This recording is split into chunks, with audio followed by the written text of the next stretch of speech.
اپنے حق کے لیے لڑنا چاہیے یا نہیں؟ شریعت کیا حکم دیتی ہے؟ دونوں طرح کی حدیثیں ہیں. کچھ حدیثوں سے ہمیں یہ پتہ چلتا ہے کہ اپنے حق کے لیے لڑنا چاہیے. جیسے حدیث میں آتا ہے من قتل دون مالہ فہو شہید. صحابی نے پوچھا یا رسول اللہ میرا مال چھیننے کوئی آئے تو میں کیا کروں؟ آپ نے فرمایا لڑو. فرمایا وہ بھی لڑ رہا ہے، فرمایا تم بھی لڑو. فرمایا وہ قتل کی کوشش کرتا ہے، فرمایا تم قتل کر دو اس کو. جان بچانے کے لیے قتل کر رہے ہیں نا، تو آپ نے فرمایا تم قتل کر دو گے وہ جہنم میں جائے گا، اس نے پہل کر کے تمہیں مار دیا، تم شہید ہو جنت میں جاؤ گے. یہاں کیا ترغیب ہے؟ حق کے لیے لڑنے کی. دوسری طرف حدیث میں آتا ہے جو حق پر ہونے کے باوجود اپنا حق چھوڑ دے، جھگڑا نہ کرے، اپنے حق سے دستبردار ہو جائے، میں اس کے لیے جنت میں ضمانت لیتا ہوں، جنت کے بیچ میں گھر کی ضمانت لیتا ہوں. اب بھائی ایک حدیث میں آ رہا ہے اپنا حق ہر قیمت پہ لو، دوسری میں آ رہا ہے چھوڑ دو. دونوں کا مطلب الگ الگ ہے. جہاں حق نہ لینے میں فساد کا خطرہ ہو، اگر لوگ ڈاکوؤں کو چوروں کو پیسے دیتے رہیں سزائیں نہ دیں تو چور اور چوری اور ڈکیتی بڑھے گی. تبھی ہم کہتے ہیں ڈاکو جب کوئی سنیچنگ موبائل سنیچنگ کر رہے ہو تو پکڑ کے معاف نہ کرو، اس کو معاف کر دیا وہ کل دوسرے بندے کو مارے گا. بہنیں اگر اپنا حق چھوڑنا شروع کر دیں، بھائیوں سے وراثت نہ لیں تو یہ ظلم اور زیادہ بڑھے گا. تو ہم بہنوں کو کہتے ہیں لو وراثت، تاکہ وراثت بہنوں کو دینے کا رواج سوسائٹی میں بڑھے. اور بعض دفعہ ایسا ہوتا ہے کہ اپنا حق لینے سے فساد کا خطرہ ہوتا ہے، سوسائٹی میں فساد کم نہیں ہوتا بلکہ بڑھتا ہے، تو وہاں چھوڑ دو. جیسے کوئی اجتماعی نظم میں خلل آ رہا ہے، اجتماعی نظم میں خلل آ رہا ہے آپ کی وجہ سے، اگرچہ آپ پہ ظلم ہوا ہے، حق چھوڑ دو بھائی، کیونکہ اگر اس ظلم کے مقابلے میں آپ کھڑے ہوئے تو وہ اور زیادہ بڑھے گا. جیسے نبی صلی اللہ علیہ وسلم نے فرمایا ظالم حاکم، اجتماعی نظم ہے نا، حکومت کا ایک نظم ہے، صحیح حدیث ہے، یہ صحیح مسلم کی حدیث کا مفہوم اپنے الفاظ میں بیان کر رہا ہوں میں، کہ ایک ظالم حاکم ہے، حکومت ہے، اسٹیٹ ہے، اب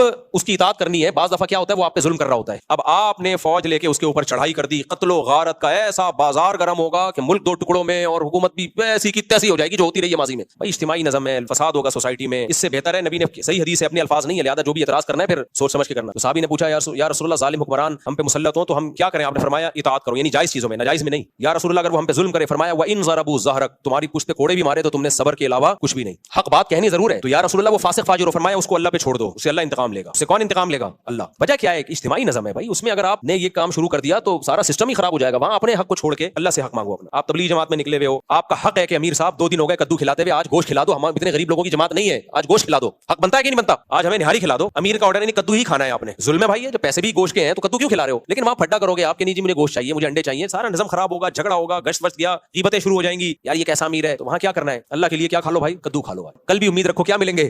کدو ملیں. بعض دفعہ باپ ظلم کر رہا ہوتا ہے، کیا آپ باپ کے سے لڑے یار آدمی، کیا انتقام ہے؟ اللہ کی خاطر اس کے احسانات زیادہ ہیں بھائی. ہمیں یاد ہے ہمارے استاد جہاز میں سفر کر رہے تھے، انہوں نے واقعہ سنایا. اب جہاز میں سیٹ پہ جھگڑا ہو گیا، یہ میری سیٹ ہے، وہ کہہ رہا ہے میری سیٹ ہے. اتنا جھگڑا ہو گیا، وہ تو نمبر لکھے ہوئے تھے، مجھے نہیں پتا وہ وجہ کیا بنی اس کی. ایک وہ دونوں عربی تھے، لڑ رہے تھے. ہمارے استاد گئے، انہوں نے جا کے عربی میں وہ حدیث پڑھی، نبی صلی اللہ علیہ وسلم نے فرمایا کہ جو حق پر ہونے کے باوجود اپنے حق سے دستبردار ہو جائے میں اس کے لیے جنت میں گھر کی ضمانت لیتا ہوں. عربی تھا، اس نے حدیث سنی، اس نے بولا میں نہیں لے رہا یہ سیٹ. غالباً دوسرے بھی کہا میں بھی نہیں لے رہا. وہ بھائی جنت کا سن کے کون کیا یار تم بیٹھ جاؤ یار. تو وجہ اس کی یہ کہ بھائی تم لڑتے رہو گے، جہاز نہیں اڑے گا، پھڈا ہوگا، اور یہ پھڈا بڑھ گیا، ہاتھا پائی شروع، سارے تمہاری وجہ سے مصیبت میں گئے ہوئے ہیں. تو اس لیے کہیں حق ہر قیمت پہ لینا چاہیے اور کہیں کہیں اپنے حق کو چھوڑ دینا چاہیے. جہاں چھوڑنے میں اصلاح ہو تو چھوڑ دو، جہاں حق لینے میں سوسائٹی کی اصلاح ہے تو حق لے کے چھوڑو، پھر حق سے دستبردار مت ہو. بعض دفعہ حق اس لیے بھی چھوڑنا پڑتا ہے آپ میں حق وصول کرنے کی طاقت ہی نہیں ہوتی. آپ کو پتا ہے سامنے والا اتنا پاورفل ہے، 2 چپیٹ لگا دے گا اور گھوم جاؤ گے لٹو کی طرح. تو اس میں فنٹر بننے کی کوشش کرو گے تو گئے.